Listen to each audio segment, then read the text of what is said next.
Well, I have put off doing this review for long enough. Book number 3 of the Tide Child Trilogy, The Bone Ship's Wake. Now, if you've watched my other reviews of the first 2 books, you know I enjoyed the first book. The second book was awesome, and so I had big hopes going into book number 3, the end of our journey with our crew, and I have been let down. Been let down in a major way. You know, it started out really well. At the end of the second book, Mies is off to an unknown fate. Joran has to take over the fleet by himself. And at the beginning of this book, we get exactly what I wanted. We immediately jump into Mies's situation, see what she's going on with. And it's not pretty. But it sets the tone for what I thought would set the tone for the whole book. Anywho, we get a short chapter of what's going on with her. Then we jump over to Joran, the Black Pirate. We get a view with someone else who's not with him and his crew, but he's coming for him. And as he arrives, and it kind of builds this suspense of, ooh, what's he like? And they've heard of the Black Pirate, but now here he comes, he's after me. And so we get this nice kind of like a hero entrance of this big, scary, mythical legend, the Black Pirate. And so, yeah, we immediately would get what I want. I want to know what's going on with Mies, and I want to see how Joran is doing commanding the fleet. Both things are awesome. So the book is off to a great start. And then it gets a bit lost at sea. Not literally, almost. The next 100 pages are just them running away, trying to escape. And it's page after page after page of, do you still see the ships on the horizon? Yes, they're still following us. Oh, let's try to trick them. Let's turn off our lights. Let's set up a decoy. Let's go this way, that way. Let's run into a storm. And it's literally like 100 pages of just that. Nothing happening, story not advancing till finally they get somewhere to where they think they can lose their pursuers, and then a whole bunch of stuff goes on. They do lose them. All right, we get to move on with the story. It isn't until about halfway through the book, just before halfway through the book, that they actually get close to where they think Mies might be. They head somewhere thinking, all right, if she's not here, at least we'll get answers. It takes so long for them just to get to that point.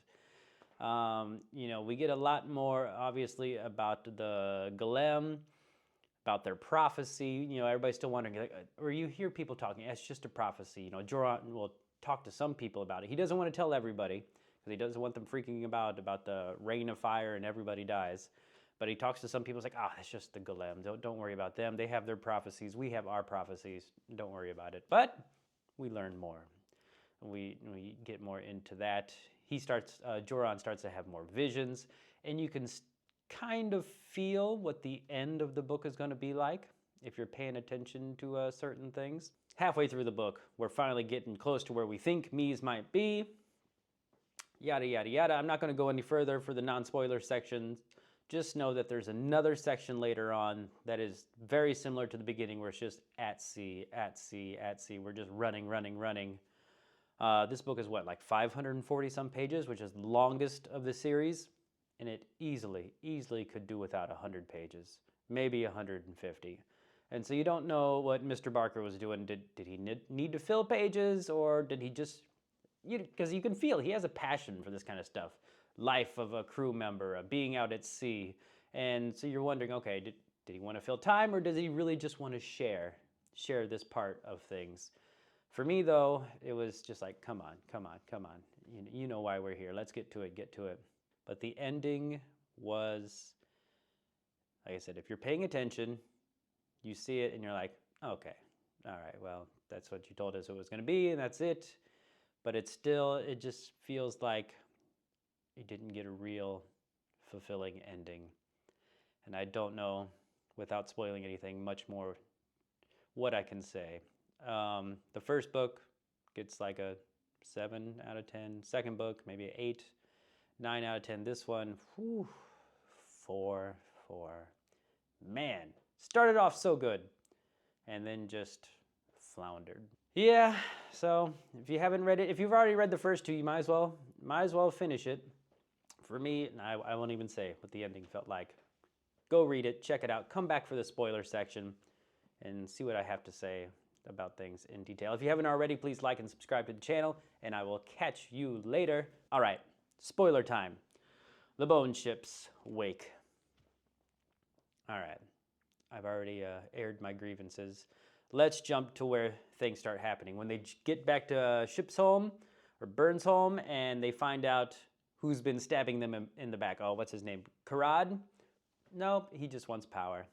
Sorry, been stringing you along. Oh, I wanted you to come with me, Mies, but you didn't want the same things as me, so I'm just gonna stab everybody in the back. And then who was it? Narza is always also stabbing people in the back. And yeah, so that was kind of exciting. You know, you find out that her mother really had nothing to do with her capture or turning her over, and she thought she was dead. So when they both kind of find out she's alive, it's like, wait, you didn't know? I didn't know. You didn't know that I did? What's going on here? That was kind of interesting. And then Karad shows up, and we find out what's really going on. And then the stuff with the Golem, with that you find out, who is it? The Windtalkers are all female, and they have eggs. And the Windshorn are the males, and that's why they have such control over them. It's like, okay, that's kind of interesting. That's why Golem is always stepping in front, like, Juron Twiner, you know, don't hurt, don't do, you know, I listen to, don't worry. So that was kind of interesting. Man, I said there's just so much nothingness in this. After they get Mies, and you know, she's kind of still having her like a PTSD, which is understandable. I don't get Joran though. We get his inner dialogues still all the time, and he's still doubting himself or having all these same thoughts that he's been having for the first two books. For how many pages are we going on now? It's 1,300 pages, and it's kind of like, yeah, man, yeah, okay, we know this. We know what you're thinking. I'm kind of wondering why you're still thinking the way you are after all you've been through, but yeah, you're just repeating the same thoughts over and over again. And so some of that got a bit tiring. And then the end. You know, when they talked about, Golem said, I can open a door past the storm. I thought he literally meant like a channel or, you know, a way to get through the storm, a passage, maybe like parting the Red Sea. And we can get through, but if anybody tries to follow us, they're all going to be done for. Which I guess is kind of what it was. But I thought maybe they would go on past the storm. They would still be in the same world, just on like another side of a wall in the world. That's what I was kind of hoping for as it was going along. And then when you found out, it just got really weird with all the Golem flying up, and the Kishans with their glowing horns, the Windspires going nuts. And yeah, it was a really weird scene, and I wasn't trying to visualize this. It was like, okay, they're opening up like a portal or something, I don't know. And it's like everybody had to jump off the ship and be on this one little ship, and all the other ships, those people would die, but the people on the little ship, I don't know. It was a bit chaotic.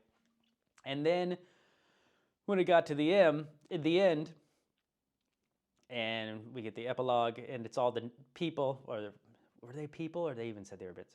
It's been a while since I read it.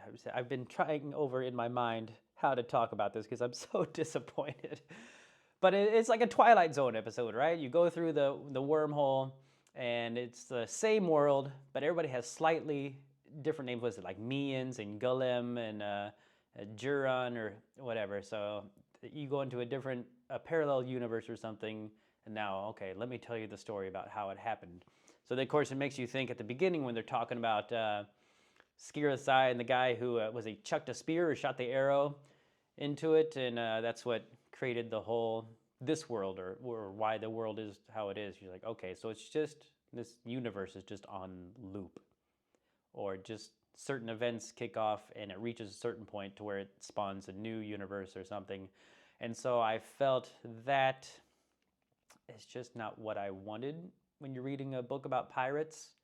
and a little bit of fantasy, and then all of a sudden it turns into like sci-fi, Twilight Zone-y kind of stuff. Yeah. So I just wish there wasn't quite the fantastical ending, the explanation. Yeah. Just disappointed, just disappointed.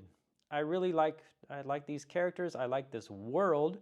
I wish there was more going on with the Keyshan. What was that? What was it? What did they call it? The Thresher that they found in the fog with the ghost ships. That was kind of cool. And the Keyshan going up against that. It's kind of interesting that Joran, the Keyshans weren't there as saviors or protectors. It's just like he sang his song and it kind of awakened them in a certain way, but they're just going about their business. So that, other than him being the caller, it seemed like, okay, he really had no other notable power or ability to control things. So that was, I don't know if what I was expecting with that. I just think there could have been a more satisfying ending. Something, I don't know. Because they kept talking about that prophecy. There's going to be fire in the sky and everybody will die, but a few.